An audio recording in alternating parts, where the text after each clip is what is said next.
أعوذ بالله من الشيطان الرجيم بسم الله الرحمن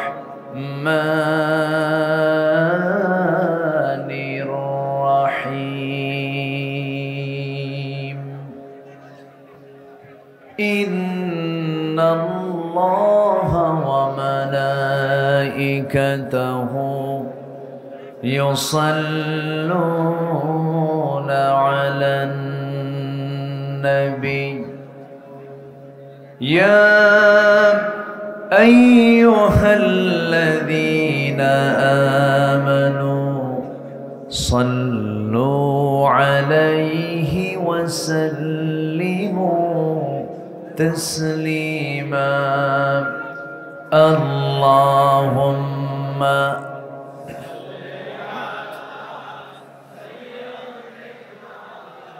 চা অথবা পানি, গরম চা পানি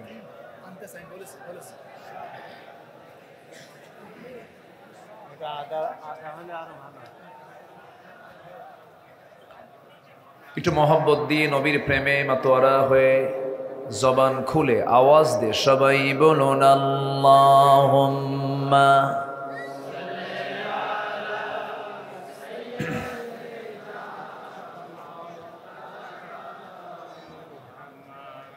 وعلى آل سيدنا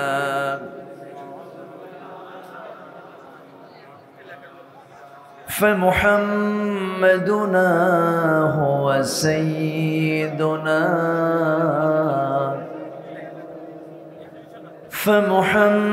فمحمدنا هو سيدنا فالعز لنا لإجابته اللهم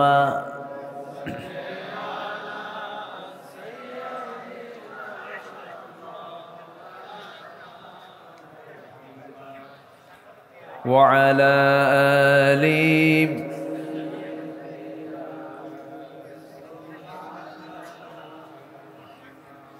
সবাই বলুন বালাগাল উলা বিকামালিহি কাশাফাত তুজা বিজামালিহি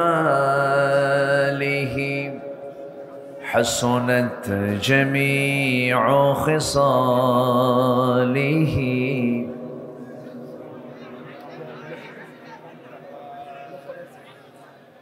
सूरत यूसुफ बिदारी हिकमत लुक़मान इमाम क़ारी क़ुरआन बारी ये है दिले सादिमान इमाम बलगल उला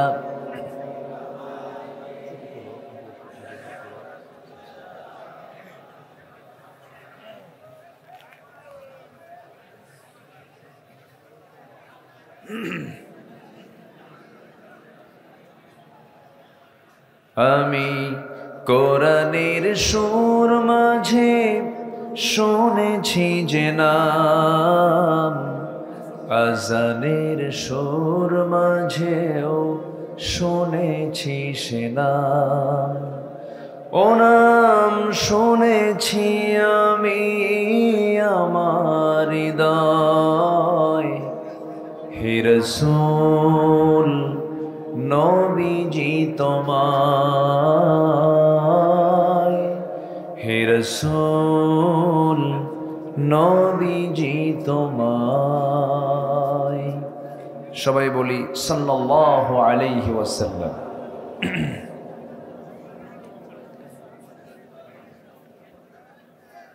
পাবনা জেলার সদর উপজেলার খোদাইপুর আবাসিক হাফিজিয়া মাদ্রাসা এতিমখানার উদ্যোগে আয়োজিত মাদ্রাসা প্রাঙ্গণে অনুষ্ঠিত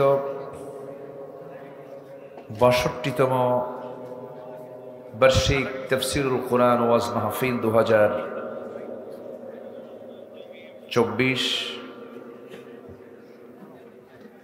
মহৎ আয়োজনের সম্মানিত প্রধান, সম্মানিত সভাপতি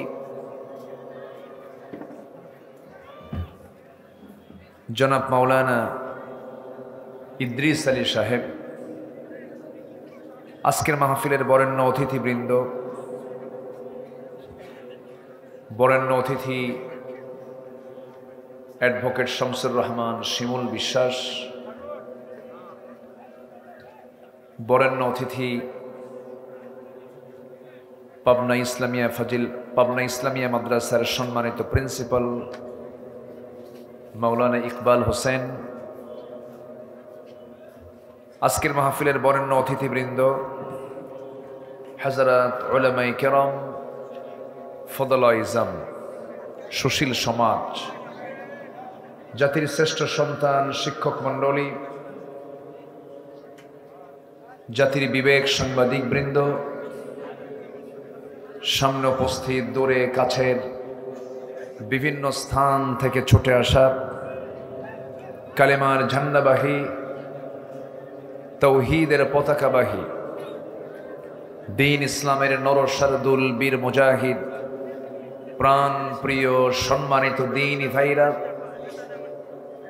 আড়ালে বসে আছেন শ্রদ্ধেয়া সম্মানিতা মা বোনেরা, আলোচনার সূচনায় আনুষ্ঠানিকতার মধ্য দিয়ে আমার পক্ষ থেকে আবারও দিল খোলা সালাম, আসসালামু আলাইকুম ওয়া রাহমাতুল্লাহি ওয়া বারাকাতুহু।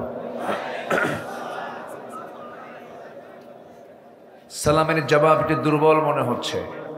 আসসালামু আলাইকুম ওয়া রাহমাতুল্লাহ। সবাই কেমন আছেন?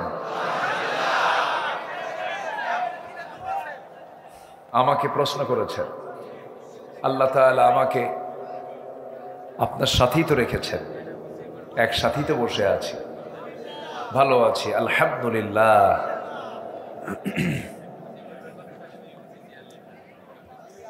মহান রব্বে করিমের শাহী দরবারে শুকরিয়া, যে মহান আল্লাহ সুবহানাহু ওয়া তাআলা আমাকে আপনাকে অসংখ্য লোকের মাঝ থেকে নির্বাচিত করে এমন সুন্দর একটি জান্নাতের টুকরায় আসার বসার তৌফিক দিলেন, সেই মহান জাল্লা শানুহুর দরবারে আমরা সবাই লাখ কোটি শুকরিয়া আদায় করছি। মুহাব্বাতান জোরালো কণ্ঠে বলে উঠছি আলহামদুলিল্লাহ। আবারও বলছি আলহামদুলিল্লাহ।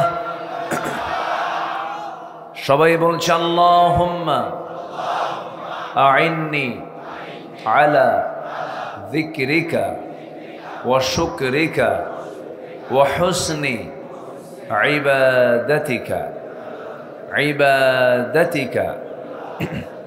আমরা আল্লাহ তাআলার শুকর আদায় করে নিলাম। আমার আলোচনায় এখানে বসার কথা ছিল বাদে মাগরিব, এখানে লেখা আছে আমার বয়ানটা ছিল বাদে মাগরিব, সেটা এখন গড়িয়ে বাদে এশা হয়েছে। তা আমি যতক্ষণ আছি আমাকে সময় দিচ্ছেন তো নাকি? এবং আমার পরেও মেহমান আছেন আরো, এবং এ মাহফিল দীর্ঘ রাত ধরে মধ্যরাত পর্যন্ত অনুষ্ঠিত হবে।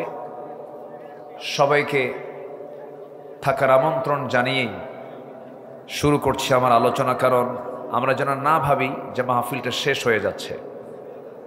সম্মানিত ভাইয়েরা, আমরা ঠিক সেই সময় একত্রিত হয়েছি যে সময় গোটা পৃথিবীর 200 শতাধিক রাষ্ট্র, এর মধ্যে 56টি মুসলিম রাষ্ট্র থাকার পরেও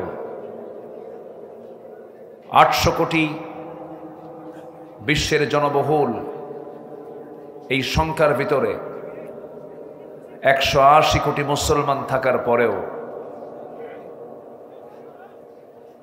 বিশ্বের শীর্ষ 10টি ধনী তালিকার ভিতরে থাকা 1 নম্বর সহ প্রথম কাতারের ধনী রাষ্ট্র মুসলিম থাকার পরেও প্রাকৃতিক জ্বালানি সম্পদ মুসলমানদের অধিকাংশ মুসলমানদের নিয়ন্ত্রণে থাকার পরেও গোটা পৃথিবী জুড়ে একটা জাতি সবচাইতে বেশি মার খাচ্ছে, সেই জাতির নামটা কি বলুন তো? বলুন, সেই জাতির নাম কি? মুসলমান।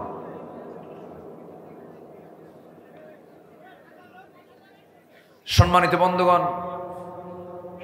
শুধু অন্যরা মুসলমানকে মারছে না, মুসলিম পরিচয়ধারী মুনাফিকদের দ্বারাও হক্কানি মুসলমানগুলো জুলুমের শিকার হচ্ছে। যা দীর্ঘ আমরা 16 বছর পাড়ি দিয়েছি, এই 16 বছর আমরা যা দেখেছি, আমার মাহফিল অঙ্গনের 26 বছরের 16 বছর কেটেছে বিপরীত স্রোতে। কত মাহফিল যে বন্ধ হয়েছে, কত মাহফিল থেকে যে ধরে নিয়ে গেছে আমারে মনে নেই। সম্মানিত ভাইয়েরা, এই এরকম কথা বললে তো সমস্যা। ক্যামেরাম্যান বসেন, ক্যামেরাম্যান একটু দাঁড়ালে একটু হিসেব করে দাঁড়ায়েন, ঠিক আছে না? আচ্ছা ঠিক আছে। এখন বিষয়টা হলো, আপনি শুনতেছেন আমাকে, দেখছেন আমাকে, ধরুন 1 লক্ষ মানুষ, হাজার হাজার মানুষ আপনারা দেখছেন আমাকে, কিন্তু এই যে ক্যামেরাগুলো আসছে, এরা আগামীকালকের মধ্যেই দেখিয়ে দিবে কোটি কোটি মানুষকে। সবই তো ঠিক, কিছুই তো ঠিক নাই। বলেন, এখানে ক্যামেরাম্যান না দাঁড়ালে ও কি নিজে বোঝে কিছু? ক্যামেরা মানুষ চালায় না, মানুষ ক্যামেরা চালায়। তো ওটাকে অন অফ করতে হবে না? এই অন অফ করলেও আপনি খেপবেন। একটু সবর ধরেন। চোখ তো দুইটা, একটা হচ্ছে বাহ্যিক চোখ আর একটা অন্তর চোখ। অন্তরের চোখটা খুলে ফেলেন, দেখবেন যে এই চোখ আর লাগবে না। দিলের চক্ষু দিয়ে সবাই আমরা দেখব, শুনবো। জোরে বলি ইনশাআল্লাহ। দিলের চোখটা খোলা রাখুন, মেহরবানি করে সাইড টক করবেন না। কোরআনের মাহফিলে যদি কেউ এরকম কোন আচরণ করেন যা কোরআন শোনার ক্ষেত্রে বাধাগ্রস্ত হয়ে যাচ্ছে, আর এটা যদি ফেরেশতাদের নজরে চলে আসে, আর শৃঙ্খলা ভঙ্গের যদি মামলা হয়, জামিন কিন্তু পাবেন না। কি কথা বলছে গেল কি? পিছন থেকে আপনাকে দেখতে পাচ্ছেন, একটু উঁচু চেয়ার আনা হয়েছে। না না না না, আমি এখানে থাকবো, আমার এর উঁচা করেন না, আমি যা আছি এই পর্যন্তই থাকি। সম্মানিত ভাইয়েরা, সম্মানিত বন্ধুগণ, তাহলে গোটা দুনিয়া জুড়ে মুসলমান সংখ্যায়, সম্পদে, তারপরে শৌর্য বীর্যে ছিল, এখনো আছে। কিন্তু আজকে মুসলমান মার খাওয়ার কারণটা কি? এর মধ্যে 1 নম্বর কারণ আমি যেটা খুঁজে পেয়েছি, অধিকাংশ মুসলমান কোরআন থেকে অনেক দূরে চলে গেছে। নাম্বার 2 হলো, মুসলমানদের মাঝে যে ভ্রাতৃত্ব, মুসলমানদের মাঝে যে সম্প্রীতি, মুসলমানদের মাঝে যে পারস্পরিক মোহাব্বত, এটা বেড়েছে না কমেছে? আজ তো কমেছে না বেড়েছে? কমেছে। আজকে যদি ঐক্য যদি থাকতো, ভ্রাতৃত্ব যদি থাকতো, বেশি না 5টা মুসলিম রাষ্ট্র যদি এক হতো, ইউরোপ আমেরিকা নাকানে চুবানি খেত। কিন্তু আজকে মুসলমান একটা প্ল্যাটফর্মে এখনো আসতে পারেনি। তবে হ্যাঁ, একটা আশার দিক হলো,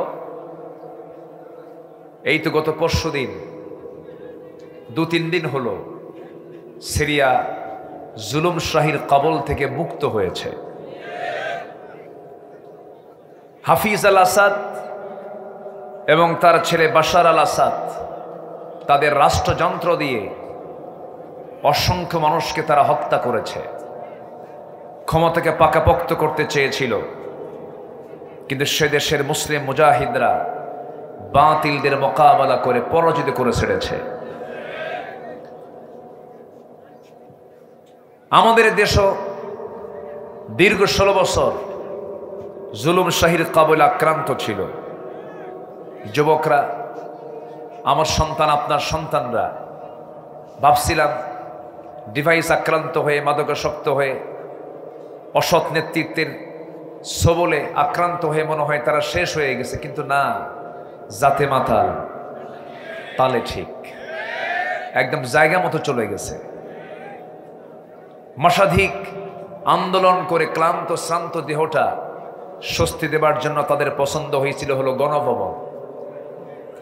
তারা গণভবন পর্যন্ত চলে গিয়েছিল। দুপুরের খাবার যার জন্য প্রস্তুত হয়েছিল সেই খাবার তারাই খেয়ে নিয়েছে। বহু খাইছেন, আর খাইতে দেব না। সম্মানিত ভাইয়েরা, এগুলো আশার দিক। আমরা পারবো, আমরা বিজয়ী হব, কিন্তু শর্ত হলো পৃথক না এক হতে হবে। পৃথক না এক হতে হবে? এক হতে হবে। এটা সবচেয়ে বড় চ্যালেঞ্জ। আমার বন্ধুগণ, আল্লাহ রাব্বুল আলামিন বলেন, ওয়া'আদাল্লাহু আল্লাযীনা আমানু মিনকুম ওয়া আমিলুস সালিহাত লা ইস্তাখলিফান্নাহুম ফিল আরদ। আল্লাহ রাব্বুল আলামিন নিজে ওয়াদা করে বলছেন, ও ঈমানদারেরা শোনো, যারা ঈমান আনবে এবং নেক আমল করবে, আমি আল্লাহ রাব্বুল আলামিন নিজে তার হাতে খেলাফতি দিয়ে দেব। শর্ত হলো ঈমান ভালো করে আনতে হবে এবং নেক আমলগুলো করতে হবে। অনেক তাহাজ্জুদ গুজার আখিরাতে তাহাজ্জুদের নামাজ খুঁজে পাবে না। অনেক হাজি হাশরের ময়দানে তার হজের সওয়াব খুঁজে পাবে না। অনেক নামাজি নামাজের কোনো পুরস্কার সেদিন খুঁজে পাবে না। অনেক ইবাদত করেছে, কিন্তু কোন ইবাদত সেদিন সে আল্লাহর দরবারে কবুল হওয়া পাবে না। কেন, কি জন্য? কিছু কথা আমি আজকে বলতে চাচ্ছি সেই বিষয়ে। ইবাদত কবুল হতে হলে কিছু শর্ত আছে। ইবাদত কবুলের পথে কিছু অন্তরায় আছে, কিছু কাজ আছে, যে কাজগুলো করলে পরে আমার কোনো কার্যক্রম কবুল হবে না। কার দরবারে? আসতে বলবেন না, কার দরবারে? মোটামুটি 10টা অপকর্ম যার মধ্যে থাকবে, তার কোনো দোয়া আল্লাহর দরবারে মঞ্জুর হবে না। কয়টা অপকর্ম বলেন তো? হাতের আঙ্গুল কয়টা? 10টা। আমি এই 10টা বিষয় আমি সংক্ষিপ্ত সময়ে বলার চেষ্টা করছি।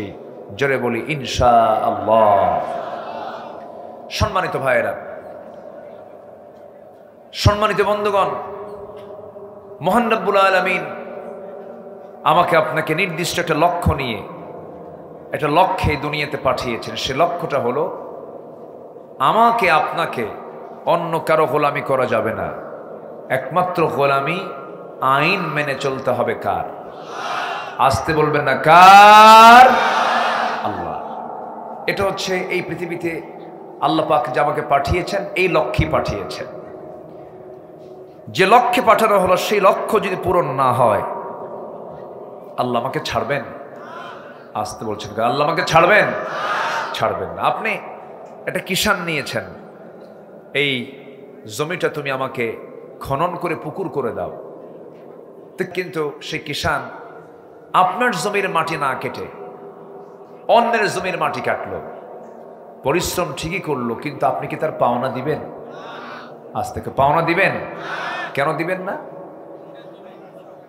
আপনার জমির মাটি না কেটে অন্যের জমির সে মাটি কেটেছে। ঠিক তেমনি আল্লাহ আমাকে পাঠালেন দুনিয়াতে তার আইন মানার জন্য। আপনি তার আইন না মেনে আপনি আরেকজনের আইন মানলেন, আপনি কি পুরস্কার পাবেন? পাওয়া যাবে না। আমি যার গোলাম, আমার তারই গোলামি করতে হবে।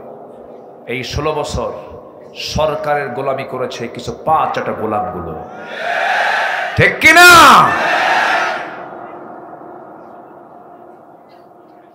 সরকারের কিছু গোলামি করেছে। আমাকে 2018 সালে নির্বাচনের আগ দিয়ে হঠাৎ করে আমার বাড়ি ঘেরাও দেওয়া হলো, আমাকে ধরা হলো, ধরে থানায় নিয়ে যাওয়া হলো। থানায় ওসি সাহেব আমাকে দেখে কাঁদে। বললাম, ওসি সাহেব কাঁদেন কেন? হুজুর, আমি আপনার খুব ভক্ত, আপনার ওয়াজ শুনি, আপনার ফ্যামিলিও, আমার ফ্যামিলি আপনার খুব ভক্ত। তো ভক্ত যেহেতু, তো ধরলেন কেন? হুজুর, উপায় নাই, চাকরি চলে যাবে, চাকরি বাঁচান তো জরুরি, চাকরি তো রক্ষা করতে হবে, চাকরি বাঁচান তো ফরজ।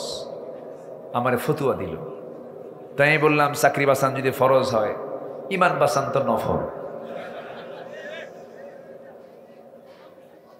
তারপরে বলল, হুজুর একটু যান, নির্বাচন পর্যন্ত জেলখানায় থাকেন, নির্বাচনটা হয়ে যাক, মরা মানুষ ভোট দিয়ে যাবে তো, মরা মানুষ ভোট দিয়ে যাবে, বোঝেন নাই? ঢুকালো জেলখানায়, ঢুকলাম। তো ঢুকে আমি যখন মূল গেট দিয়ে ঢুকতেছে, তখন এক মুরব্বী, অনেক বয়স্ক, 85 বছর বয়স, উনি আমাকে দেখে একটা লম্বা সালাম দিয়ে বলে, হুজুর আপনি জেলখানায়? খুব খুশি হয়েছি। তো বললাম, জেলখানায় ঢুকলে কেউ খুশি হয়? বলতেছে, হুজুর ওয়াজ শুনতে যাই, অনেক দূর থেকে দেখি, খুব শখ হয় মুসাফা করব, একটু আলিঙ্গন করব, একটু সুখ দেখের গল্প করব, তা তো পারি না। খুব ভালো হয়েছে হুজুর, থাকেন। দেখছেন? তো আমি বললাম, তো আপনি এখানে কেন? আপনার বয়স তো 85 বছর, নাতির সঙ্গে সময় দেওয়ার কথা, অবসর জীবনে যাওয়ার কথা। কে বলে, হুজুর কি বলেন, আমি তো বোমা হামলা করছি। কিভাবে? কে মামলা দিছে বোমা হামলার। বলেন তো হুজুর, এই 85 বছর বয়সে এই বুড়া হাতে বোমা মারতে গিয়ে কার মাথায় পড়তে পারে? এরা মামলার আসামির কোটা পূরণ করার জন্য রাস্তার ফকিররে ধরে নিয়েও মামলা দিয়েছে। কি করে নাই তারা? কিন্তু শেষ কথা হলো, জুলুম করবে যে বিপদে পড়বে সে, এটাই হলো শেষ কথা। জুলুম করবে যে বিপদে পড়বে সে। এখন কি শুধু বিপদে? হ্যাঁ, ফেরেশতাগুলো কই? কোনো ফেরেশতা নাই, সব চতুর্থ আসমান, কেউ নাই।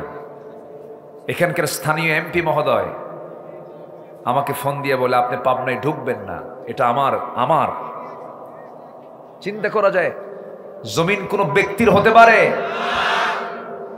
বলে এটা আমার অঞ্চল, ঢুকতে পারবেন না।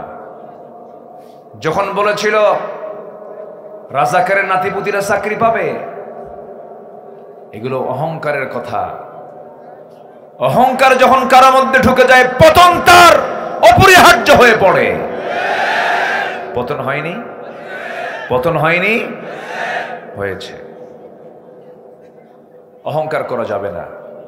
সাইয়েদনা ওমর ফারুক রাদিয়াল্লাহু তাআলা আনহু একটা দুইটা রাষ্ট্র না, 40টা রাষ্ট্রের তিনি রাষ্ট্রপ্রধান ছিলেন।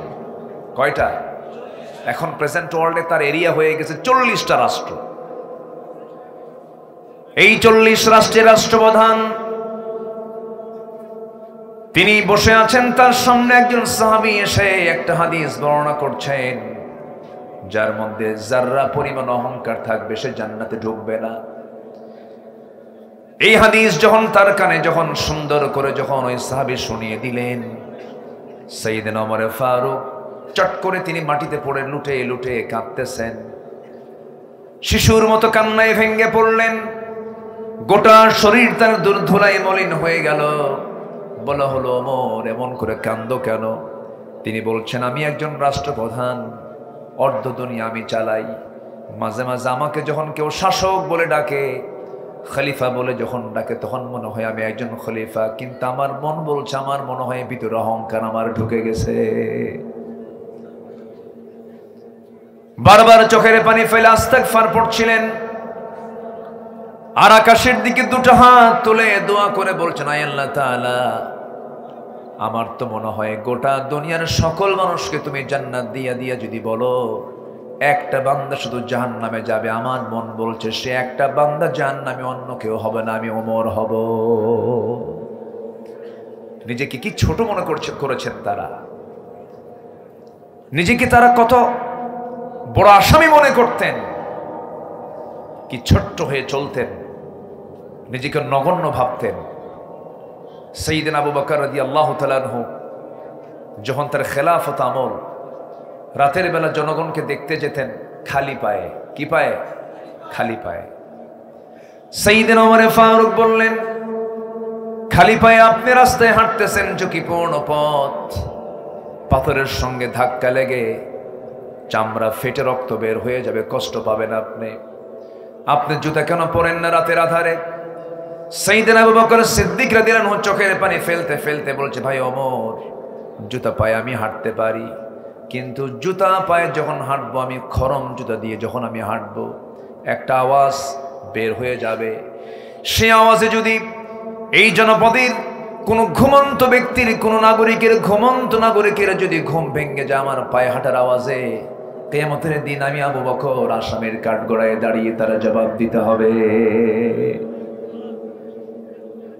জনগণের ঘুম যেন নষ্ট না হয়, পায়ের জুতা খুলে প্রথম খলিফা পায়ে হেঁটে খালি পায়ে হাঁটেন। আর নেতা আসিবেন পাবনা, ঢাকা হইতে, সিরাজগঞ্জের মোড় থেকে গাড়ি চলাচল সকাল থেকেই বন্ধ, মুজাহিদ ক্লাব পর্যন্ত, টেবুনিয়া পর্যন্ত কোনো গাড়ি ঘোড়া চলবে না। প্রেসিডেন্ট আসিতেছেন। কি আমি কি বুঝাতে পারতেছি?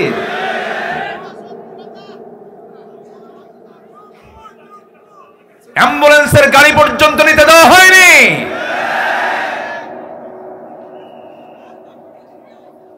নেতার আগমনে যদি একটা মরা লাশ দাফনের দেরি হয়, এই সমস্ত নেতৃত্বের মুখে আমরা জুতা মারি, থুতু মারি। ভাবতেছেন রেকর্ড আমার কাছে নাই? সব রেকর্ড আছে। বাড়ি পাবনা না হতে পারে, কিন্তু পাবনার ভাবনা আমার কাছে আছে।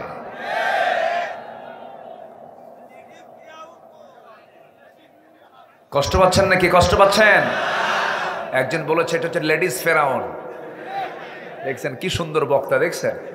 আমিও তো পারি না এই কথা।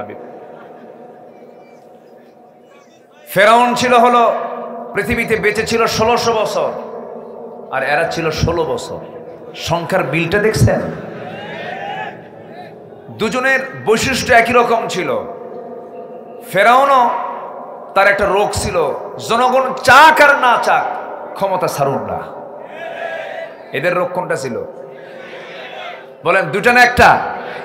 একরকম, ক্ষমতা ছাড়তাম না। সম্মানিত ভাইয়েরা, অনেক কথা, সময় তো অল্প। আমি যত সময় পর্যন্ত আমি থাকতে রাজি আছি, জোরে বলি ইনশাআল্লাহ। আমার কথা সবাই শুনতে পাচ্ছেন তো? আল্লাহ কবুল করুন, জোরে বলি আমিন।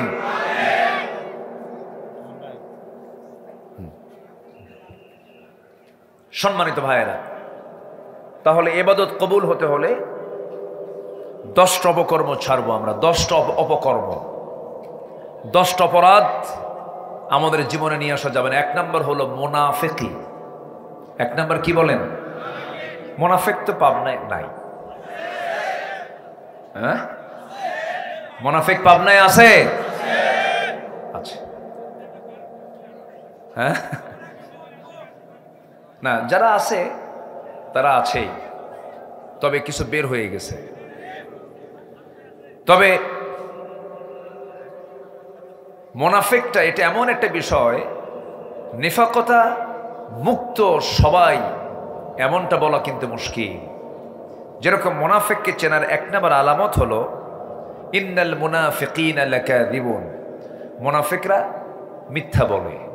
এখানে আমরা যারা বসে আছি কেউ তো কোনোদিন মিথ্যা বলি নাই, আসতে কয়। তাহলে এখন নখ যাচ্ছে কোন দিকে? এখন নখ যায় কোন দিকে? নিচের দিকে, নিজের দিকেই কিন্তু চলে যাচ্ছে। এক সাহাবী কান্দে, বাড়ি থেকে বের হলেন, আর নিজেকে গালি দিয়ে বলতেছেন না ফাকা হানজালা, না ফাকা হানজালা, না ফাকা হানজালা। এই কথা বলতে বলতে নবীর দরবার পর্যন্ত চলে গেলেন। রাসূল বলছেন, হানজালা তুমি কি বলছো? তুমি তো মুনাফিক হও নাই। হুজুর আমি আপনার সামনে যখন বসে থাকি দুনিয়ার কোনো কথা মনে থাকে না, আমার সব দুনিয়া মাইনাস হয়ে যায়। কিন্তু আমি আপনার দরবার ছেড়ে যখন বাড়ি ফিরে যাই, বউ বাচ্চার সামনে দাঁড়াই, দুনিয়ার কথা মনে হয়ে যায়। দুনিয়ার চিন্তা মাথায় চলে আসে, পারিবারিক চিন্তা মাথায় চলে আসে। আমার মন বলছে আমি মনে হয় মুনাফিক হয়ে গেছি। রাসূল বলেন, না রে হানজালা, মুনাফিক হও নাই। পরিবারের হক আদায় করা আমার সুন্নাত, স্ত্রীর মুখে খাবার তুলে দেওয়া আমার সুন্নাত, সন্তানকে দেখাশোনা করা আমার সুন্নাত। আমার উম্মতের কোনো বৈরাগ্য নাই, আমার উম্মতের বৈরাগ্য হলো জিহাদের ময়দান। আমার বন্ধুগণ, সাইয়েদনা ওমর ফারুক রাদিয়াল্লাহু তাআলা মাঝে মাঝে একজন সাহাবীর কাছে সকাল বিকাল মাঝে মাঝে চলে যেতেন। যে সাহাবীকে রাসূল দায়িত্ব দিয়েছিলেন, একটা দায়িত্ব তার হাতে, একটা লিস্ট ছিল, মুনাফিকদের তালিকা ছিল। ওই মদিনার মুনাফিক কারা কারা তাদের তালিকা একটা সাহাবীর কাছে রাসূল রেখে দিয়েছিলেন। সেই সাহাবীর কাছে ধারণা দিয়ে মাঝে মাঝে ওমর ফারুক বলতেন, ভাই দেখো তো ওই তালিকার মধ্যে আমি ওমর আমার নামটা আছে কিনা। এই জন্য আমার বন্ধুগণ, মুনাফিকের আলামত যতগুলো, সব আলামতগুলো আমার জীবন থেকে মাইনাস করতে হবে। মিথ্যা কথা বলা যাবে না, এটা কার আলামত? বলেন বলেন বলেন বলেন বলেন। নাম্বার 2 হলো ইদা ওয়াদা আখলাফা, ওয়াদা ভঙ্গ করা, এটা একটা মুনাফিকের আলামত। ওয়াইদা তুমিনা খান, আমানতের খেয়ানত করে, এটা একটা মুনাফিকের আলামত। নাম্বার 4 হলো যখন কারোর সঙ্গে কথা বলতে যাই বেফাস কথাবার্তা বলে, বাজে কথা বলে, অর্থহীন কথা বলে। যারা মুখ থেকে বেফাস কথাবার্তা যারা বলবে, এটা একটা মুনাফিকের আলামত। এই সমস্ত আলামত যার থেকে যাবে, আল্লাহ রাসূল বলেছেন সেই সমস্ত লোকগুলো তার ভিতরে মুনাফিকের আলামতগুলো লালন করে চলছে। বেফাস কথা মানে যেরকম প্রায় একজন নেতা আমার দেশে বলতেন, গায়ে কোনো শক্তি নাই কিন্তু মুখে একটা চাপা ছিল, প্রায় বলতেন খেলা হবে, বলতো না?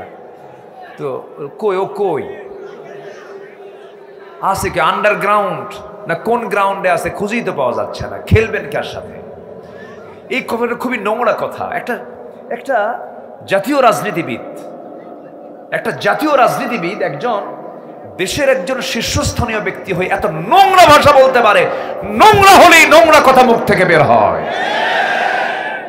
নারায়ে তাকবীর, আল্লাহু আকবার, নারায়ে তাকবীর, আল্লাহু আকবার। জেদ চাই, জেদ করে বসতে চাই। ইসলামের শত্রুরা হুঁশিয়ার সাবধান, ভারতের দালালিরা হুঁশিয়ার সাবধান। লিল্লাহে তাকবীর। সম্মানিত ভাইয়েরা, তাদের চাপা কি ছিল? ওরে বাপরে বাপ, এক একজন এক একটা চাপাবাজ। দিনের কোনো জ্ঞান নাই। ফতুয়া মারে আগামীকাল ঈদুল আজহার জানাজা নামাজ, কি মনে আছে আপনাদের? এক মন্ত্রী তার বাচ্চা বুড়া বয়সে বিয়ে করছে, বাচ্চা একটা হয়েছে ওই কুমিল্লার ওইদিকে, অনেকদিন আগের কথা। নবজাতককে কোলের মধ্যে নিয়ে বলতেছে লা ইলাহা ইল্লা আনতা সুবহানাকা ইন্নী কুনতু মিনাজ জালিমিন। এই কথা কি বুঝতেছেন আপনারা? আরেকজন ফতোয়া দিচ্ছেন লাকুম দীনুকুম ওয়ালিয়া দীন, বুখারী শরীফের 40 পারা। পদ্মা সেতু উদ্বোধন হবে, পদ্মা সেতু একটা বড় একটা প্রকল্প। পদ্মা সেতু ভালো, স্বপ্নের সেতু, যা লাগতো তা তো লাগাইছেই। ওটাকে বাস্তবায়ন করার জন্য হাজার হাজার কোটি টাকা দেশ থেকে লোপাট করা হয়েছে, ঠিক কিনা? এই ওখানে কি হয়েছে? কথা বলেন কেন? এখানে কথা বলা কি জায়েজ না না জায়েজ? তো কথা বলেন কেন? চুপ করুন প্লিজ। কোরআনের সম্মানে সবাই চুপ হয়ে যান, বসুন। একটা লোক কথা বলবেন না, বসুন। সেই পদ্মা সেতুর উদ্বোধনী অনুষ্ঠান তো তেলাওয়াত দিয়ে শুরু করতে হবে। আমার দেশের হাফেজরা এত সুন্দর হাফেজ, আমার স্নেহধন্য জাকারিয়া, নাজমুস সাকিব, আমি খুব স্নেহ করি ওদের, আমি খুবই ফলো করি। ওরা আমাকে পাইলে আমার কোলের মধ্যে বসে পড়ে, খুব ভালো ছেলে এগুলো। এদের তেলাওয়াতে কাবার ইমামরা কান্দে, কাবার ইমামরা কান্দে আমার দেশের হাফেজদের তেলাওয়াত শুনে। গোটা পৃথিবীর হাফেজকে হারায় যে আমার দেশের হাফেজরা ফার্স্ট হয়, সে হাফেজগুলো ওদের চোখে পড়ে নাই। পদ্মা সেতুর উদ্বোধন হবে, তেলাওয়াত দিয়ে শুরু করবে, দিছে একজন বিসিএস ক্যাডারকে তেলাওয়াত করতে, সূরা রহমান তেলাওয়াত করছে, এমন তেলাওয়াত করছে শয়তান কয় তোর চাইতে আমার তেলাওয়াত ভালো আছে। সম্মানিত ভাইয়েরা, সম্মানিত বন্ধুগণ, মুখ থেকে বেফাস কথাবার্তা বলা যাবে না। মুখ থেকে যা বলবো মেপে মেপে কথা বলবো। দলিল যখন দলিল লেখক লেখে, ভুল লেখে না ঠিক লেখে? ভুল লিখলে দলিল কি রাখে না আবার করে? আবার দলিল করে নিতে হয়। দলিল লেখক যেমন দলিল লিখতে নিয়ে বারবার চিন্তা করে, নির্ভুল লেখার চেষ্টা করে, ঠিক ইমানদারের জবান হলো দলিল লেখকের দলিল লেখার মতো হলো ইমানদারের জবান। ইমানদারের জবান থেকে যা বলবে ওটাই হচ্ছে ঈমান। ওটা কি? ঈমান। একটু কান লাগাবেন, মুনাফিকের কাজ করা যাবে না, মুনাফিকদের পথ অবলম্বন করা যাবে না, মুনাফিকের কোনো চরিত্র নিজের জীবনে আনা যাবে না। মুনাফিকরা কিন্তু নামাজও পড়ে, মুনাফিকরা রোজাও রাখে, মুনাফিকরা হজেও যায়, মুনাফিকরা যাকাতও দেয়, মুনাফিকরা মসজিদ বানায়, মুনাফিকরা মাদ্রাসা বানায়। কিন্তু একটা জায়গায় মুনাফিকরা ধরা খেয়ে যায়, সেটা হলো মুনাফিকরা কখনো জিহাদের ময়দানে যেতে পারে না। তাহলে একটা জায়গায় ধরা খায় মুনাফিকরা, কোথায়? জিহাদের ময়দানে। মানে ওরা চাপা খুব মারে, যত রক্ত লাগে দেব, প্রয়োজনে লোক পাঠাবো, আমি যাব না। এটা কাদের কাজ? বলেন কাদের কাজ? মুনাফিকদের কাজ। আমার বন্ধুগণ, আমার নবীর পিছনে ইক্তেদা করেছে, নবীর পিছনে নামাজ পড়েছে, নবীজির বয়ান শুনে চোখের পানি ফেলে ফেলে কেঁদেছে, মুখের দাড়িও ছিল, মুখে সুন্দর চেহারাও ছিল, সুরমাও ছিল, নামাজও পড়েছে, পাগড়িও পড়েছে। নবীর পিছনে নেতৃত্ব, নবীর পিছনে তার নেতৃত্বকে ফলো করেছে, নামাজ পড়েছে, রোজা রেখেছে, দান করেছে, সাদকা করেছে। কিন্তু রাসূল তাদেরকে সব জায়গায় পেয়েছেন, মুনাফিকদেরকে কিন্তু মুনাফিকদেরকে চিনেছেন, বুঝেছেন হলো জিহাদের ময়দানে।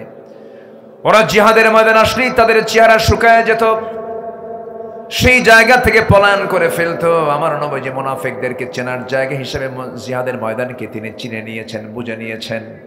আমার ভাইয়েরা, আমার নবীর জিন্দেগিতে একজন কাট্টা মুনাফিক ছিল, মুনাফিকদের লিডার আব্দুল্লাহ বিন উবাই বিন সুলুল। এই মুনাফিক আমার নবীর জীবদ্দশায় নানা যুদ্ধ বেঁধে দেওয়ার ক্ষেত্রে বনু নাজির, বনু কুরাইজা, এই ইহুদির গোত্রের সাথে কুরাইশদের যোগসাজশ করে দেওয়া, যুদ্ধকে নিকটবর্তী করে দেওয়ার পেছনে সবচেয়ে বড় ভূমিকা পালন করেছে এই মুনাফিকের দলেরা। এই বদর যুদ্ধ বলেন, উহুদ যুদ্ধ বলেন, খন্দক যুদ্ধ বলেন, এই সমস্ত যুদ্ধের মূল ইন্ধনদাতা হলো মুনাফিকরা। যুগে যুগে মুনাফিকরা বহু মুনাফিকি করেছে, কিন্তু শেষ পর্যন্ত মুনাফিকদের সমস্ত মুখোশ উন্মোচন করে দিয়েছেন তিনি আমার কে। মুনাফিকরা শেষ পর্যন্ত বিজয়ী হয় না পরাজিত হয়? বিজয়ী হয় না পরাজিত হয়? আল্লাহ তাদেরকে উলঙ্গ করেছেন। দেখেন মুনাফিক, একটা দেখেন, একটা নাম বলি মুনাফিকের। চিন্তা করুন, মাথার চুল একটাও কালো নাই, মুখের দাড়ি একটাও কালো নাই, সব সাদা, পাঞ্জাবি সাদা, পায়জামা সাদা। চিন্তা করুন, শুধু পট চেঞ্জ হয়েছে, নিজেকে বাঁচানোর জন্য মুখের দাড়িটা কেটেই ফেলল। কি বুঝতেছেন আমার কথা? কি বুঝতেছেন? দাড়িটা কেটেই ফেলল। সে দাড়ি কেটে মাথার চুল আবার কালো বানালো, পাজামা খুলে লুঙ্গি পরল, পাঞ্জাবি খুইলা গেঞ্জি পরল, বন্ধুটাকে নিয়ে, আইনমন্ত্রীকে নিয়ে চললো। বলেন চলেন বন্ধু পালাই, উপায় তো নাই। নৌকায় চড়ে যাচ্ছিল কোথাও, কিন্তু নৌকার ভিড়ল না। শেষ পর্যন্ত কোস্টগার্ড তাদেরকে ধরে ফেললো। আইনমন্ত্রীকে ধরে নিয়ে বলছে, চলেন স্যার, চিনি আপনাকে, থানায় চলুন। আইনমন্ত্রীকে, আমি কি একা আসছি এই জায়গায়? আমার একা নিয়ে যাবা কেন? কেন, আরেকজন আছে তো? কারণ ওই লোকটাকে চেনা যায় না তো, মাথার চুল কালো, কে যেন, কে ওটা? আমি কি একা আসছি? তুমি ভাবতেছো আমি একা আসতে পারো? আমি তো জামাতের সাথে আসছি। কিসের সাথে আসছে?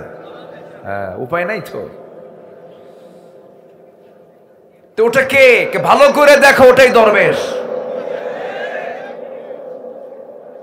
আমাদেরকে বলে আমরা নাকি ধর্মের ব্যবসা করি। ধর্মের ব্যবসা আমরা যদি করতাম, তাহলে আল্লামা সাঈদীর মতো মানুষকে ফাঁসির মঞ্চে চড়া লাগতো না। ধর্মের ব্যবসা যদি আমরা করতাম, বিশ্বনন্দিত ইসলামী রাজনীতিবিদ শহীদ মতিউর রহমান নিজামীকে ফাঁসির মঞ্চে ঝুলতে হতো না। যদি ধর্মের ব্যবসা আমরা করতাম, জগৎ নন্দিত আলেমে দ্বীনকে বছরের পর বছর জেল খাটা লাগতো না। তারাই ধর্মের ব্যবসায়ী চ্যাম্পিয়ন, যারা তাদের নিজ খায়েশ পূরণ করার জন্য দাড়ি রাখে, আবার তাদের প্রয়োজনে দাড়ি কাটে। নির্বাচন আসলে মাথায় পট্টি বাঁধে, নির্বাচন চলে গেলে ওই কপালে সিঁদুর লাগায়। ঠিক কিনা? এই চিত্র দেখি নাই আমরা, দেখি নাই, আর দেখতে চাই না। সব দেখা শেষ, সব দেখছি আমরা। এই 53 বছর, কেউ ক্ষমতার মসনদে 25 বছর ছিলেন, কেউ 16 বছর, কেউ 9 বছর। মাঝখান দিয়ে মঈনুদ্দিন ফখরুদ্দিন গম, তারা ছিলেন কয়েক বছর। সবাই মুসলমান পরিবারের সন্তান হলেও ইসলাম দিয়ে তারা রাষ্ট্র চালান নাই। অতএব রাষ্ট্রে নামাজ প্রতিষ্ঠার জন্য নামাজি সরকার দরকার। আমরা কি রাষ্ট্রে নামাজ কায়েম করতে চাই? নামাজি রাষ্ট্র গড়ার জন্য নামাজি সরকার দরকার।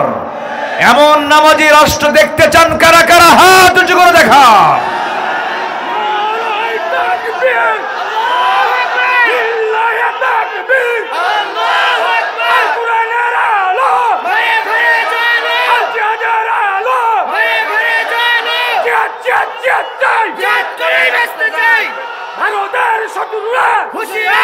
আল্লাহ কবুল করুন, জোরে বলি আমিন।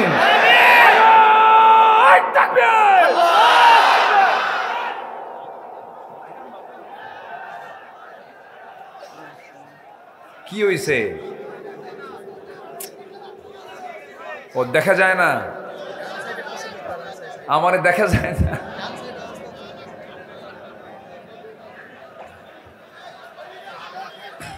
হ্যাঁ, ও ভরে গেছে। আচ্ছা, গোটা মাঠ ভরে গেছে, টুইটম্বর অবস্থা। রাখেন না, মাইক দিয়ে না, মাইক দিয়ে না। আমার দিকে তাকান, সবাই চিৎকার মেরে বলেন তো, ইয়া আল্লাহ, ইয়া আল্লাহ, ইয়া আল্লাহ। আর কোনো আওয়াজ হবে না। শয়তান যদি কোনো অসওয়াসা করতে চায়, সেই সময় কার নাম নেব আমরা? আল্লাহর নাম। একটু চুপ থাকুন, আপনি কথা বললে আমার কথা হবে না তো, একটু বসুন। তাহলে ইবাদত কবুল হতে হলে 10টা অপকর্ম ছাড়তে হবে। নাম্বার 1 হচ্ছে কি ছাড়তে হবে? বলেন কি? মুনাফিক। আমার বন্ধুগণ,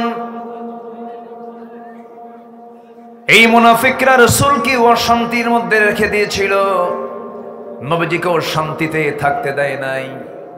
নবীজির পারিবারিক জীবনকে তার অসহনীয় করে তুলেছে বারবার।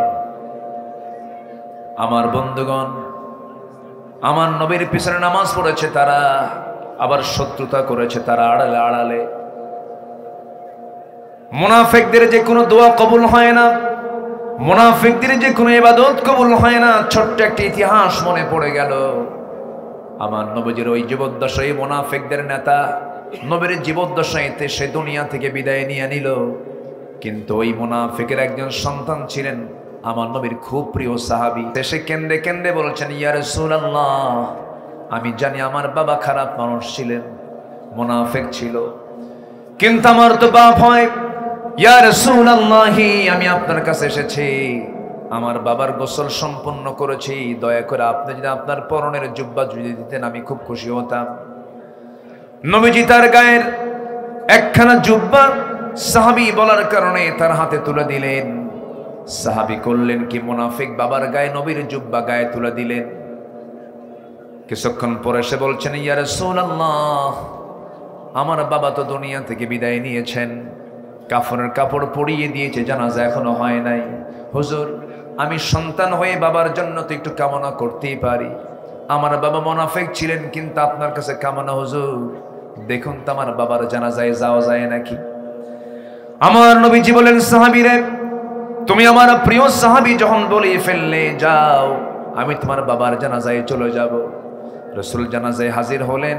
পিছন থেকে ওমর ফারুক রাদিয়াল্লাহু তাআলা আনহু নবীজির জুব্বা টানতেছেন আর বলছেন, হুজুর, মুনাফিকের জানাজা কেমন করে পড়াবেন আপনি?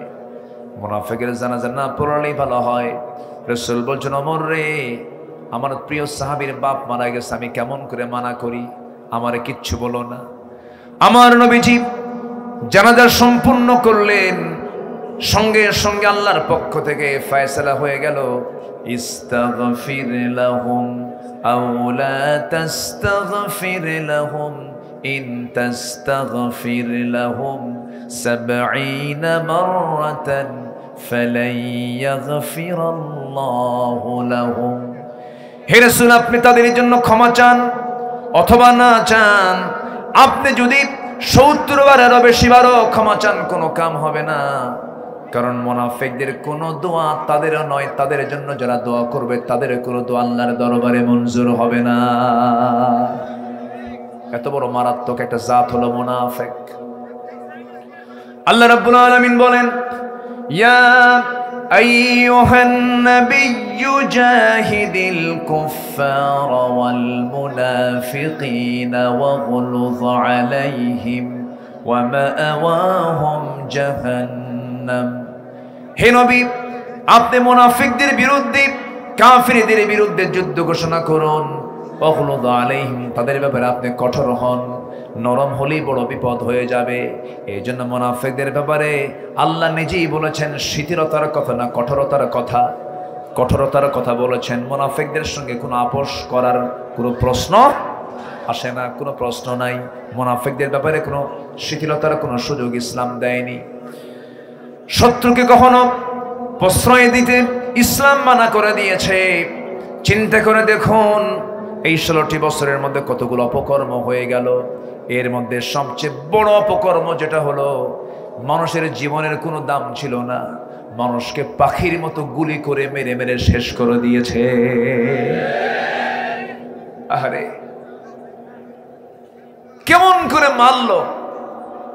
এই জুলাইয়ের শেষ সপ্তাহে এবং আগস্টের প্রথম সপ্তাহে কেমন করে মারলো ওরা!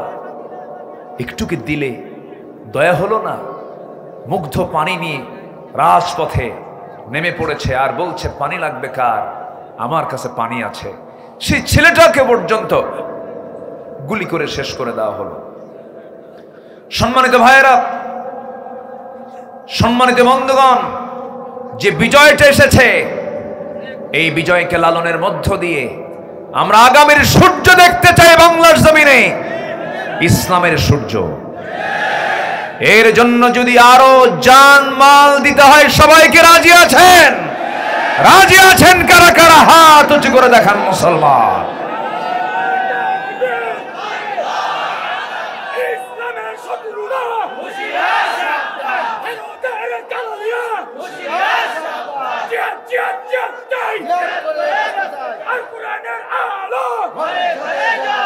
আল্লাহ কবুল করুন, জোরে বলে আমিন। সম্মানিত ভাইয়েরা, তাহলে মুনাফিকের যে আলামত গুলো আছে, এই আলামতকে আমাদের ভিতরে রাখতে চাই?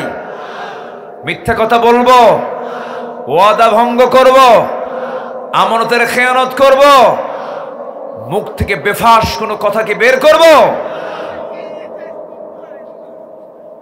জি, কষ্ট হচ্ছে? অনেক কষ্ট করে কথাগুলো শুনছেন। আহারে, এদেশের মানুষগুলো কত সাধারণ, কত সুন্দর, কোরআন প্রেমী মানুষ। বলি আলহামদুলিল্লাহ। টুইটম্বর অবস্থা, বসে থাকার জায়গা নাই। এত মানুষের ঢল নেমেছে আজকের মাহফিলে। আল্লাহ তুমি এই মাহফিলকে কবুল করে নাও, জোরে বলি আমিন। সম্মানিত ভাইয়েরা, আমার দিকে একটু তাকান। 10টা অপরাধের কারণে আল্লাহ তাআলা তার কোন ইবাদত কবুল করবেন না। নাম্বার 1 চলছে মুনাফিকি করা। আল্লাহ তুমি মুনাফিকের কোনো আলামত যেন আমাদের মধ্যে না আসে, এমন সুন্দর ঈমান নিয়ে থাকার তৌফিক তুমি আল্লাহ দিয়ে দাও। বোনের সম্পত্তি ভাই বুঝে দেয় না, এমন ভাই তো মনে হয় পাবনাতে নাই। আছে? আমার মায়েরা যদি আমার আলোচনা শুনে থাকেন, এখন খুব খুশি হচ্ছেন মনে মনে, হুজুর কেবল লাইনে আসলেন। 12 বছর বাপ মারা গেছে, ভাইয়েরা সব সম্পত্তি বুঝে নিয়ে ভাগাভাগি করে ধান আবাদ করে খায়। বোনের জায়গার সম্পদ বুঝে দেয় না, এমন হাজি ভাই, নামাজি ভাই, দানবীর ভাই, দাতা ভাই পাবনাতে আছে না নাই? কেন বোনকে দেন না? কেন বোনকে আপনার মার পেট থেকে আসে নাই?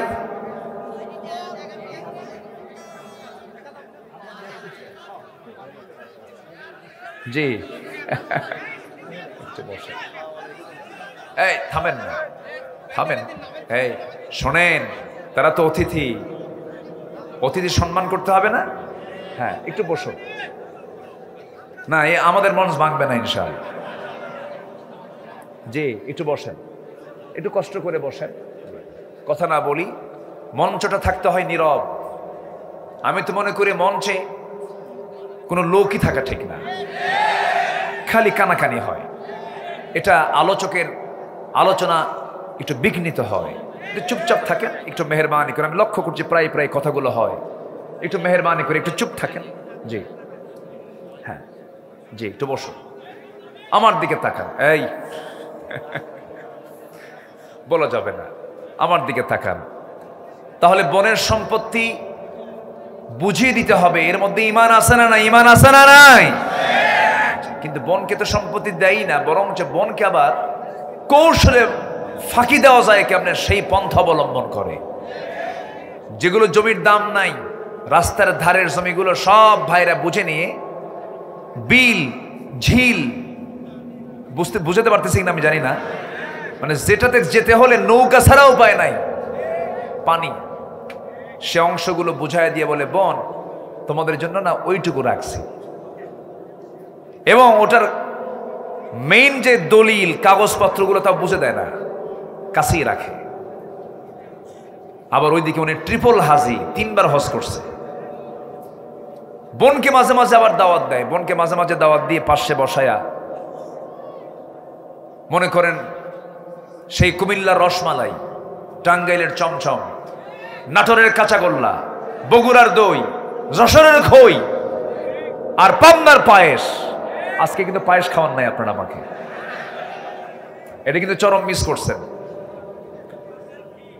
যে এই সবগুলো খাওয়ায়া বোনকে পামপট্টি দিয়ে বলে, বোন তুমি আমার ভাই, তুমি আমার বোন, আমি তোমার ভাই। বাপটা মরে গেছে, মাটা মরে গেছে, আমরা এতিম। ওর বয়স কিন্তু 60 বছর, ও এখন এতিমই আছে। কিন্তু বলে যে, শোনো তুমি সংসার করতেছো, চলে গেছো স্বামীর ঘরে, ভালোই তো আছো। একটা কথা বলি কি, অংশ নিলে কিন্তু ধ্বংস হয়। অংশ নিলে কি হয়? ধ্বংস হয়। এটা মনে হয় কোন হাদিসে আসছে, কোন হাদিসে আসছে নাকি? অংশ নিলে ধ্বংস হয়, এটা কি হাদিসের কথা না শয়তানের কথা? বোনকে সম্পত্তি বুঝায়া দেন, আমানত চলে গেল, আমানত রক্ষা হলো। যার যা হক বুঝায়া দিবেন, দুনিয়াতে যে যার হক মেরে খাবে, হাসরে সে তত বড় বিপদে পড়ে যাবে। হক যারা নষ্ট করবে তারা হলো মুনাফিক। কোনো হক লঙ্ঘিত, কোনো গুনাহ নষ্ট, হক লঙ্ঘিত কোনো গুনাহ করে যাওয়া যাবে না পৃথিবী থেকে। একজন শহীদের শাহাদতকে ক্যান্সেল করা হবে। দুনিয়ার জিন্দেগিতে আমি ঋণ করে গেলাম, ঋণ করে দুনিয়া থেকে বিদায় হয়ে গেলাম, কিয়ামতের দিন ধরা খেয়ে যাব আমরা। সেই দিন শহীদের শাহাদত পর্যন্ত আল্লাহ রাব্বুল আলামিন ক্যান্সেল করে দিবেন ঋণ থাকার কারণে। আমার বন্ধুগণ, এই জন্য কোনো হক নষ্ট না করে আমরা দুনিয়া থেকে বিদায় হতে চাই। বান্দার হক আছে না নাই? বাপ মার হক আছে না নাই? প্রতিবেশীর হক আছে না নাই? এতিমের হক আছে না নাই? এই কোনো হককে লঙ্ঘন করা যাবে না। ইমানদার এগুলো কখনো লঙ্ঘন করতে পারে না। আমার বন্ধুগণ, ইবাদত কবুল হবে তখনই যখন আমরা হকগুলোকে সুন্দর করে আদায় করব। সেই সময় সঙ্গে সঙ্গে দোয়া মঞ্জুর করে নেবেন তিনি আমার কে। এই মুনাফিকরা কত ভয়ঙ্কর দেখেন। এই মুনাফিকরা নবীজির সংসার পর্যন্ত আগুন ধরিয়ে দিতে চেয়েছিল। আমার নবীজি কেবলই মক্কা থেকে মদিনায় হিজরত করে চলে আসছেন। এক বছর যেতে না যেতেই বদর যুদ্ধের আগ দিয়ে আল্লাহ পাক আমার নবীর কাছে আয়াত নাজিল করলেন, রোজার আয়াত। কিসের আয়াত বলেন? সিয়ামের আয়াত। কুতিবা আলাইকুমুস সিয়ামু কামা কুতিবা আলাল্লাযীনা মিন ক্বাবলিকুম লাআল্লাকুম তাত্তাকুন। আয়াত নাজিল হলো, প্রথমবার রোজা রাখলেন সাহাবীরা। মাত্র 16টা রোজা রেখেছেন। আমার নবীজির 17তম রমজানের দিন বলেন, সাহাবীরা আমরা 1 বছর পার হলো মক্কা থেকে মদিনায় আসলাম, ঘরে কোনো খাবার নাই, পেটে যথেষ্ট খাবারের ব্যবস্থাপনা নাই, কাপড় চোপড় নাই, ঘোড়া নাই, যুদ্ধাস্ত্র নাই, প্রয়োজনীয় মৌলিক জিনিসপত্র নাই। কিন্তু সাহাবীরা কি করার আছে? এই মদিনার মুনাফিকরা ইহুদিদের যোগ সাজশে তারা কুরাইশদেরকে বদর প্রান্তর পর্যন্ত নিয়ে চলে এসেছে। কোনো কথা বলা যাবে না। সাহাবীরা, আমি তোমাদেরকে জানান দিতে যাচ্ছি, কে আছো সেই বদর প্রান্তরে তোমরা যেতে রাজি? যুদ্ধ করতে হবে, বাতিলদের বিরুদ্ধে মোকাবেলায় দাঁড়িয়ে যেতে হবে। সাহাবীরা সঙ্গে সঙ্গে বলে ফেললেন, ইয়া রাসূলুল্লাহ, আমরা রোজাও রাখবো, আমরা যুদ্ধ করব, আপনি আমাদেরকে অনুমতি দিয়ে দেন। আমার নবীজি বললেন, না না, ইন কুনতুম মারদা ওয়া আলা সাফারিন ফাইদ্দাতুম মিন আইয়ামিন উখর, তোমাদের জন্য আজকে রোজা রাখার প্রয়োজন হবে না, রোজা ভেঙ্গে ফেলে দাও। রোজা রাখার সুযোগ বারবার আসবে, কিন্তু জিহাদের ময়দানে হেরে গেলে পরে ইসলাম নিভে যাবে। বাতিল শক্তির মোকাবেলা করার জন্য রোজা ভেঙ্গে বাতিলদের বিরুদ্ধে মোকাবেলায় দাঁড়িয়ে যাও। আমার নবীজি শিশু ইসলাম ছোট্ট নগর রাষ্ট্র মদিনায় কেবল গড়ে তুলেছেন। ওই মুনাফিকরা নবীকে চিরতরে নিশ্চিহ্ন করার জন্য কুরাইশদেরকে ডেকে নিয়ে আসলো বদর প্রান্তর পর্যন্ত। আমার নবীজি সাহাবায়ে কেরামকে প্রস্তুতি নিতে বললেন। ওইদিকে 1000 সৈন্য নিয়ে আবু জেহেল সমরাস্ত্রে সজ্জিত হয়ে, অস্ত্রে শস্ত্রে সজ্জিত হয়ে লোহিত সাগরের পাশ দিয়ে ঘেসে ঘেসে বদর প্রান্তর পর্যন্ত যখন পৌঁছে গেছে, আমার নবীজি বলেন, সাহাবীরা কারা কারা আমার সঙ্গে যুদ্ধে যাবে? নবীজি তরবারি দিতে পারলেন না সবাইকে। খেজুর গাছের ডাল হাতের মধ্যে তুলে দিলেন। ছোট্ট ছোট্ট বাচ্চারাও যুদ্ধে যেতে চাইল। আমার নবীর সামনে ছোট্ট 2টা বাচ্চা নবীর সামনে দাঁড়িয়ে বলছে, হুজুর যুদ্ধের নাকি ডাক এসেছে, যদি পারমিশন দিতেন। আমরা আফরার ছেলে 2জন, মদিনার একজন আফরা, তার ছেলে হচ্ছে আমরা, যদি অনুমতি যদি দিয়ে দিতেন আমরা যুদ্ধে যেতাম। নবীজি বললেন, না, যেতে পারবা না, বয়স নাই, ফিটনেস নাই, ছোট্ট, তোমরা তরবারি হাতে নিতে পারবা না। বড়জন বলে, হুজুর আমি তো ওর চাইতে লম্বাই বড় আছে, আপনি আমাকে পারমিশন দিয়ে দেন। রাসূল বললেন, না না, দেওয়া যাবে না। ছোটজনের সঙ্গে সঙ্গে বলছে, হুজুর আপনি যদি আমার বড় ভাইকে পারমিশন দেন, আমাকেও পারমিশন দিতে হবে, কারণ ও লম্বাই বড় হতে পারে কিন্তু গায়ের শক্তি আমার বেশি। নবীজি একটা মুচকি হাসি মারলেন। মুচকি হাসি মেরে 2 সন্তানকে বললেন দেখি যে তোমরা কুস্তি লড়াই করো, দেখি কে ফার্স্ট হয়। দুজনকে কুস্তি লড়াই করতে দিলেন। বড়জন ছোটজনকে ফেলে দিল নিচে। ছোটজন বড় ভাইয়ের কানের মধ্যে মুখ ঢোকায় বলছে, ভাই রে, খাই একসঙ্গে, ঘুমাই একসঙ্গে, খেলাধুলা করি একসঙ্গে, আমাকে ছেড়ে দিয়ে তুমি একা একা যুদ্ধ করবে কেমনে? আমার কি যুদ্ধে যাওয়ার শখ হয় না? তোমার গায়ের শক্তি একটু কমায়া দাও।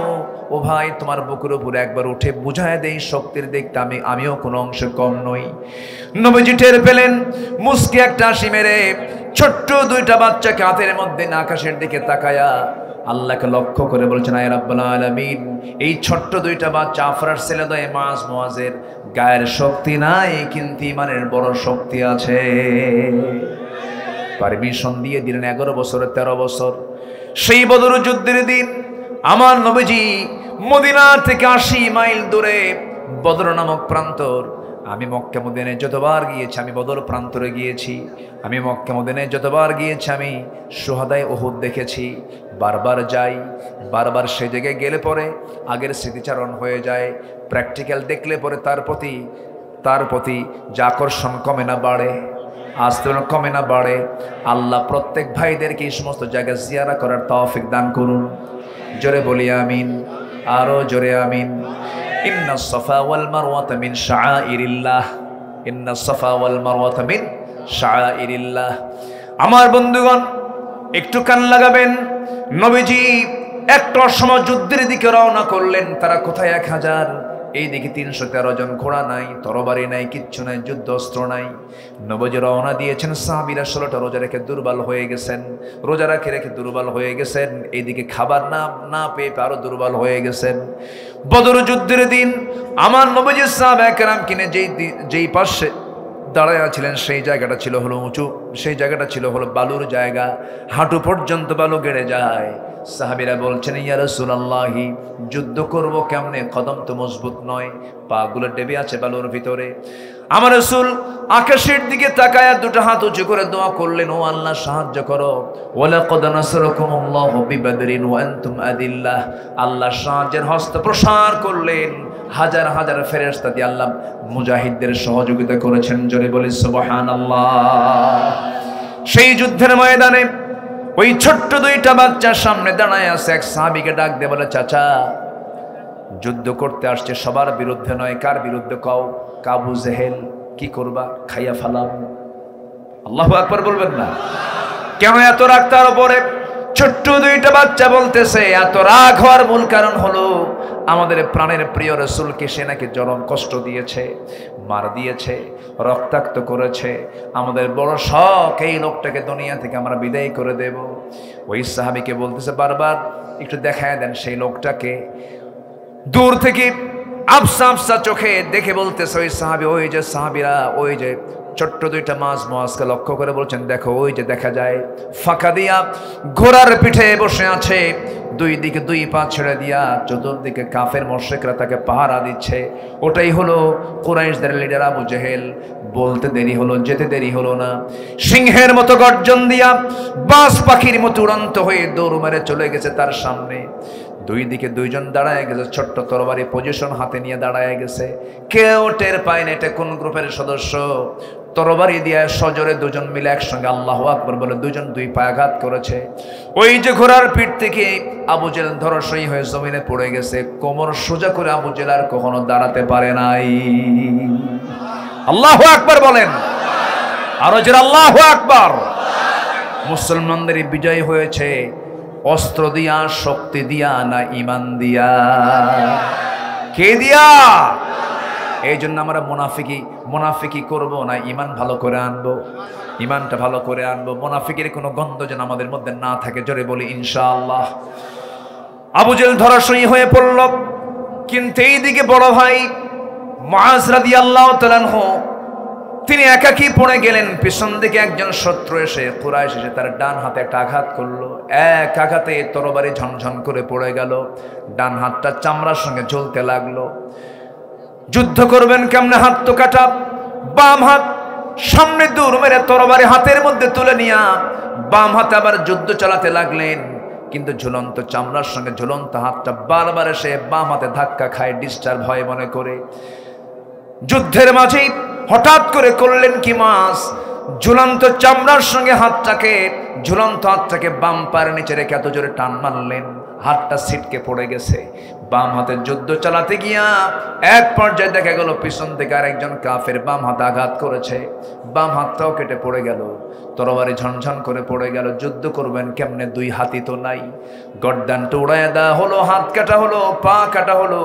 মাস ছোট্ট বাচ্চা দুনিয়া থেকে বিদায় হয়ে গোটা দুনিয়ার সমস্ত মুসলমানদেরকে জানান দিচ্ছেন, ও দুনিয়ার মুসলমান, আল্লাহর পথে আল্লাহর দিনকে বিজয়ী করার জন্য এমন করেই জানমাল কোরবানি করে দিতে হয়। আমার বন্ধুগণ, আমার ভাইয়েরা, মুনাফিক কখনো দিন কায়েমের আন্দোলন করতে পারে না, মুনাফিক কখনো জেল স্বীকার করতে পারে না, মুনাফিক কখনো ওয়াদা রক্ষা করতে পারে না, মুনাফিক কখনো আখিরাতকে সত্যিকার অর্থে বিশ্বাসও করতে পারে না। মুনাফিকের সমস্ত আলামত থেকে আল্লাহ রাব্বুল আলামিন আমাদের সবাইকে হেফাজত করেন। জোরে বলি আমিন। ইবাদত কবুল হবে, 10টা শর্ত পূরণ করতে হবে, মুনাফিকে বাদ দিতে হবে। নাম্বার 2 হলো নামাজের অলসতা। যার মধ্যে নামাজের অলসতা কাজ করবে তার কোনো দোয়া কবুল হবে না। এই জন্য আমরা সবাই কয় ওয়াক্ত নামাজ পড়ব?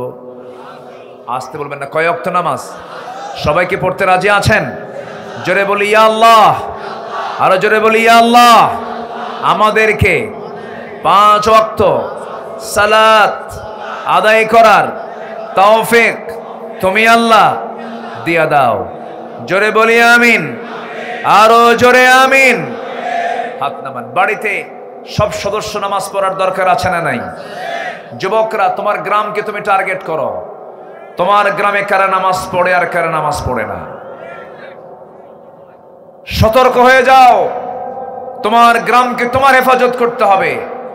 মাতব্বর যারা যদি নামাজ পড়ে ভালো কথা, তোমরা যুবক একসঙ্গে গিয়ে মাতব্বরের রুমে বসবে, বলবে চাচা আপনি আমাদের গ্রামের মাতব্বর, আপনার বিচার আচার আমরা মেনে নেই, আপনি দয়া করে নামাজটা পড়ুন, নামাজটা ধরুন, আপনার নেতৃত্ব আমরা মানব।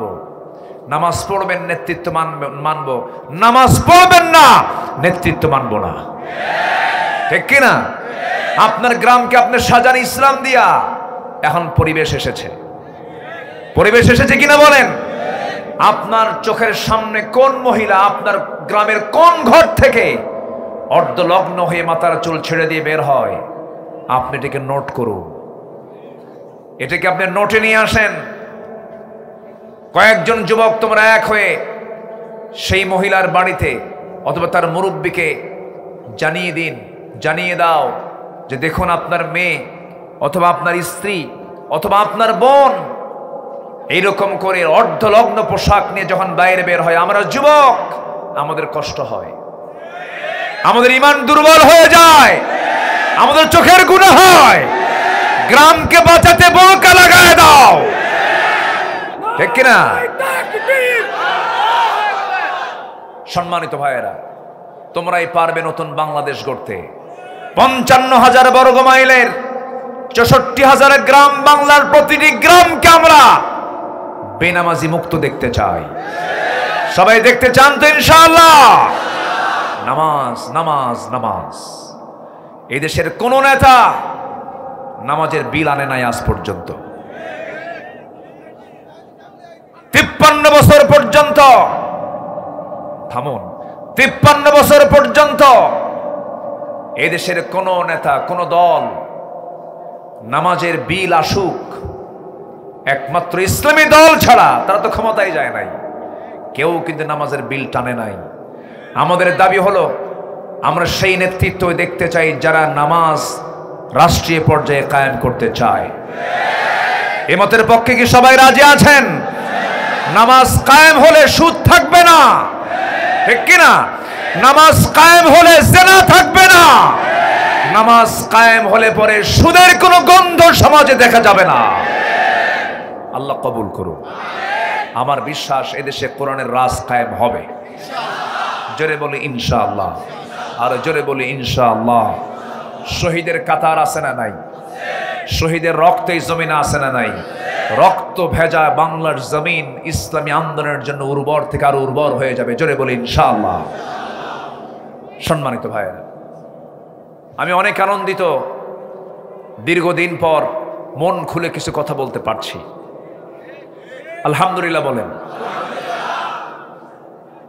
ইবাদত কবুল হবে 10টি শর্ত, 10টা অপকর্ম ছাড়তে হবে, মুনাফিকি বাদ দিতে হবে, নামাজে অলসতা বাদ দিতে হবে। সবাইকে 5 ওয়াক্ত নামাজ পড়তে রাজি আছেন তো? নামাজ বাদ যাবে? মনে থাকবে? বউ যদি নামাজ না পড়ে কি কয়? মায়ের হবি দেখছেন? হাই হাই হাই হাই রে, কাম সারছে। এ তো শুধু মায়ের কথা কয়। আল্লাহ তো মায়ের কথা আগে বলেন, ওয়াহজুরুহুন্না ফিল মাদাজি'i বলেছেন, ওয়াহজুরুহুন্না ফিল মাদাজি'i। অনেক কথা আছে, সর্বশেষ মানে প্রথমে মায়ের। এই তো কাম তো মুশকিল, তো লক্ষণ খারাপ, মারা যাবে না তো? আচ্ছা, রসুল কোন বউকে মেরেছেন এরকম কোন হাদিস পেয়েছেন আপনারা? বউকে মারে কোনো সভ্য লোক? দেন, তাও কয় না। এখন তো ঠিক হয়ে গেছে না। সন্তানের সামনে আপনি বউ পিটবেন, এটা বেমানা। পিঠায় মানুষকে ভালো করা যায় না। বউকে বলবেন, বউ একে ছাদের নিচে থাকি, তোমার যৌবন আমার কাছে, আমার যৌবন তোমার কাছে। তুমি কি চাও যে আমরা এই দুনিয়াতে এক ছাদের নিচে ছিলাম, আমরা জান্নাতে গিয়েও আমরা এক ছাদের নিচেই থাকবো? এক জান্নাতি থাকতে চাই। তুমি কি জান্নাতে থাকতে চাও না? হ্যাঁ, থাকতে চাই। নামাজটা পড়ো। শুনবে না কেন? শুনবে। ছেলেকে বুঝাবেন, মেয়েকে বুঝাবেন, একটু কাঁদবেন, তাদের জন্য দোয়া করবেন আল্লাহর কাছে।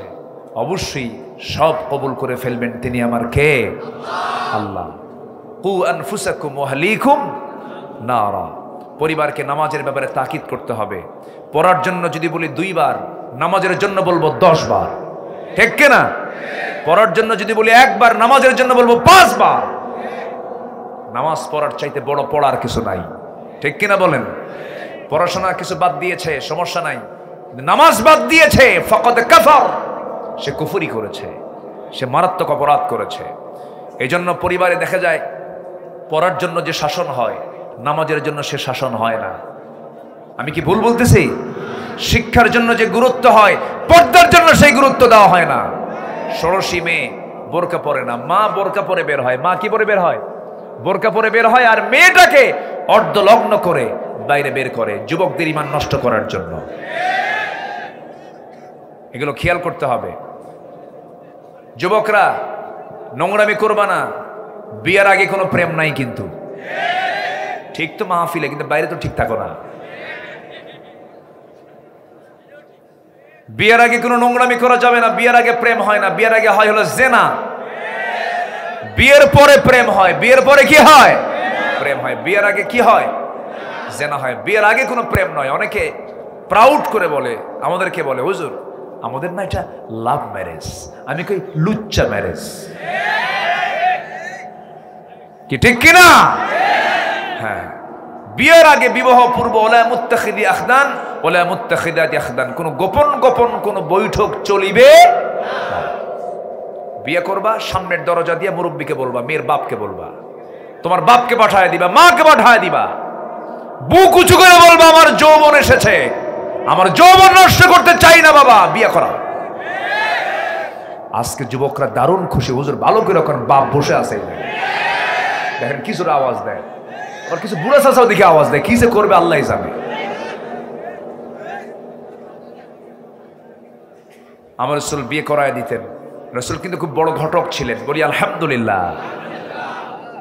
কারণ সমাজে জেনা বাড়লে পরে সমাজে রোগ সৃষ্টি হবে। এই জন্য জেনা বন্ধ করার জন্য একমাত্র উপায় হলো বিয়েকে কঠিন করা না সহজ করা। বিয়েকে সহজ করো, জেনা কঠিন হয়ে যাবে, আর বিয়ে কঠিন করবা, জেনা সহজ হয়ে যাবে। হ্যাঁ, ও একজন বলতেছে, হুজুর বিয়ে করব কেমনে? নিজের পায়ে নাকি দাঁড়াতে হয়। ও কি অন্যের পায়ে দাঁড়ায় আছে নাকি? যে বিয়ে করতে চায় সেই কি অন্যের পায়ে দাঁড়ায় থাকে? কিছু বেকুব বাপ আছে, বাপরা বোঝে না, আছে না? আছে না? আছে। এগুলো বুঝতে হয় না। ঠিক আছে, খুব সুন্দর। আপনারা মন চাচ্ছে আরো ঘন্টার পরে ঘন্টা কথা বলি, বলবো এই বছর না, সামনে বছর ইনশাআল্লাহ। নাম্বার 3, আল্লাহ রাসূলের যারা চরম অবাধ্যতা করবে, ওয়া মান ইয়াসিল্লাহ ওয়া রাসূলহু ওয়া ইয়াতাআদ্দা হুদুদাহু ইউদখিলহু নারান খালিদান ফিহা ওয়া লাহু আযাবুম মুহিন। নাম্বার 4, আল্লাহর সাথে যারা শিরিক করবে তাদের কোনো দোয়া, কোনো ইবাদত কবুল হবে না। ওয়া মান ইউশরিক বিল্লাহ ফাকাদ হারামাল্লাহু আলাইহিল জান্নাহ। যে ব্যক্তি শিরিক করবে তার জন্য জান্নাতটা হারাম হয়ে যাবে, দোয়া কবুল তো দূরের কথা, জান্নাতে বাজেয়াপ্ত হয়ে যাবে। নাম্বার 5, সামনে পেছনে যারা পরনিন্দায় ব্যস্ত থাকবে। আমার দেশে গীবতকারী নামাজি লোক আছে না নেই বলেন তো? গীবতকারী নামাজে পড়ে গীবত করে। ফেসবুক তো একটা আছে মাশাআল্লাহ, এখন কিছু হইলে কয় আমি কিন্তু সাংবাদিক না, আমি কিন্তু সাংঘাতিক, ফেসবুকে দিয়ে দেব, কিন্তু হুমকি মারে। তুমি কি জানো তুমি কারো একটা গোপন কথা ফেসবুকে দিয়ে দিচ্ছ? তুমি কি জানো তোমার এরকম একটা চিত্র আসতে পারে কিনা? রাসূল বলেছেন, মান সাতারা মুসলিমান সাতারাহুল্লাহু ইয়াউমাল কিয়ামা। যে ব্যক্তি কোন মুসলমান, যে মুসলমান অন্য মুসলমানের কোন দোষকে গোপন করবে, আল্লাহ তাআলা কিয়ামতের দিন তার দোষকে গোপন করবে। এজন্য পৃথিবীতে সেই মহান মানুষ, মহামানব সে, যে নিজের ভিতরে দোষ খুঁজে বেড়ায়, অন্যের মধ্যে গুণ খুঁজে বেড়ায়। তাহলে নিজের গুণ খুঁজবো না দোষ খুঁজবো? আর অন্যের গুণ খুঁজে বেড়াবো। সেই লোকটার মুখ থেকে কখনো গীবত বের হতে পারে না। আর যারা এগুলো করবে তাদের দোয়া কবুল হবে না। ওয়াইলুল লিকুল্লি হুমাযাতিল লুমাযা। নাম্বার 6, আল্লাহকে ভুলে থাকা, মন্দ কাজে আদেশ করা। এই জাতীয় লোকের কোনো দোয়া আল্লাহর দরবারে মঞ্জুর হবে না, তাদের কোনো ইবাদত কবুল হবে না। নাম্বার 7 হলো শয়তানের পদঙ্ক যারা অনুসরণ করবে তাদের কোনো দোয়া কবুল হবে না, তাদের কোনো ইবাদত কবুল হবে না। রিয়া যারা করবে, ডিসপ্লে, যারা লোক দেখানো ইবাদত, লোক দেখানো দান, লোক দেখানো নেতৃত্ব, লোক দেখানো সকল কিছু যারা করবে তাদের কোনো ইবাদত কবুল হবে না। নাম্বার 9 হলো যারা কুফরি করবে। শুধু কাফের কুফরি করে না, মুসলমানও কুফরি করে। আছে না নাই? কাফের কিন্তু কোন সম্প্রদায়ের শুধু নাম নয়, অনেক মুসলমান পরিচয়ধারী কিন্তু অনেক কাফেরের বাপ। আছে না নাই? অনেক কাফেরের বাপ হয়ে বসে আছে। যারা করবে তাদের কোনো ইবাদত কবুল হবে না। আমার বন্ধুগণ, নাস্তিকদের বিচার হওয়া দরকার। এই দেশে আলেমদের বিরুদ্ধে তারা অনেক কিছু করেছে। একটা বদমাইশ, কি নাম, বিচারপতি শামসুদ্দিন, কালা মানিক বলার দরকার নাই, কালো তো আল্লাহ বানায় দিছে মানিক। দেখছেন এই লোকটা কিন্তু হাসি ছিল না এর লোকের। আমি লোকটাকে কোনোদিন হাসি মুখে দেখি নাই। যারা হাসে না তারা দুষ্ট হয়, যারা হাসে না তারা কি হয়? দুষ্ট হয়। একটু হাসবেন। যাদের স্বামী হাসে না তাদের বউরা মনে হয় মনে মনে করে এটা মরবে কোন দিন। একটু হাসি থাকা দরকার, একটু মুস্কি হাসি দিতে হয়, চিত্ত বিনোদন করতে হয়। আমার রাসূল হাসতেন। আমার রাসূল ফ্রেশ, একদম নির্ভেজাল হাসি দিতেন। পেটে খাবার ছিল না, আমার নবীর হাসি দিয়ে মুখটা ভরা ছিল। জোরে বলে সুবহানাল্লাহ। আম্মা জান আয়েশা বলেন, ঘরে কোনো খাবার নাই কিন্তু রাসূলের চেহারা দেখলেই ক্ষুধা নিবারণ হয়ে যেত। এই জন্য হাসি থাকা উচিত। আমার নবীজি সবার সঙ্গে হাসি খুশি হয়ে কথা বলতেন। এই বেয়াদবটার মুখে কোনো হাসি ছিল না। 2 বছর আগে আমাদের তালিকা করেছিল, আমরা নাকি 116 জন আলেম, আমরা নাকি রাষ্ট্রদ্রোহী।